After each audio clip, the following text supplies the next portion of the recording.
পাবদা মাছ তো আমাদের সকলেরই খুব প্রিয়, কিন্তু পাবদা মাছের আমরা কিন্তু খুব কমন রেসিপি বুঝতে পারি না কিভাবে করব। তাই এখানে আমি খুব সহজ একটা পাবদা মাছের ঝাল রেসিপি আপনাদের সাথে শেয়ার করছি। পাবদা মাছের ঝাল বানানোর জন্য আমি এখানে নিয়েছি 500 গ্রাম পাবদা মাছ। মাছটাকে খুব ভালো করে কেটে ধুয়ে নিয়েছি, তারপরে তাতে দিয়ে দিয়েছি লবণ এবং হলুদ গুঁড়ো দিয়ে ভালো করে মাছটাকে খুব সুন্দর করে ম্যারিনেট করে নিচ্ছি। এখানে একটু আপনারা চাইলে সর্ষের তেলও ব্যবহার করতে পারেন ম্যারিনেশনে।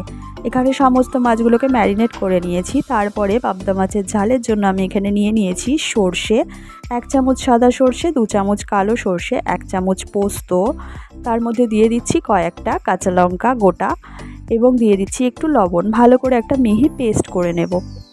এরপর আমি কড়াইতে সর্ষের তেল গরম করে একটা একটা করে পাবদা মাছগুলোকে খুব সুন্দর করে উল্টে পাল্টে ভেজে নেব। অবশ্যই কিন্তু মাছগুলোকে একটু ঢাকা দিয়ে দিয়ে আপনারা ভাজবেন, যেহেতু আঁশ ছাড়া মাছ তাই একটু ঢাকা দিয়ে দিয়ে ভাজতে হবে, না হলে কিন্তু মাছগুলো ছিটে আসতে পারে। তো এখানে আমি উল্টে পাল্টে সমস্ত পাবদা মাছগুলোকে ভেজে তুলে নিচ্ছি।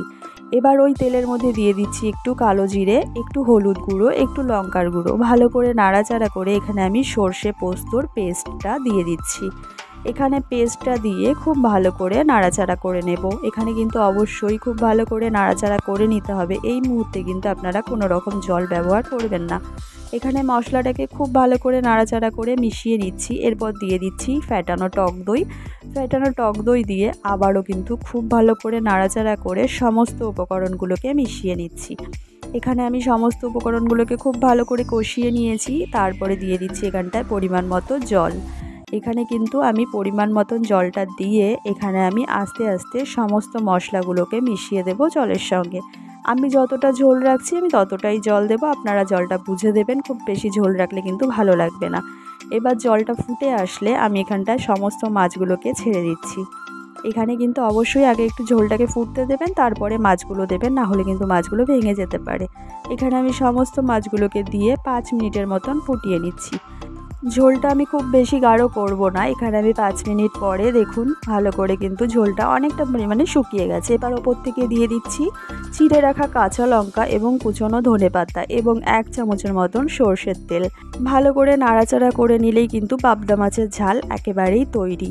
দারুণ লাগে এই পাবদা মাছের ঝালটা খেতে, একবার বানালে কিন্তু বারবার খেতে ইচ্ছা করবে।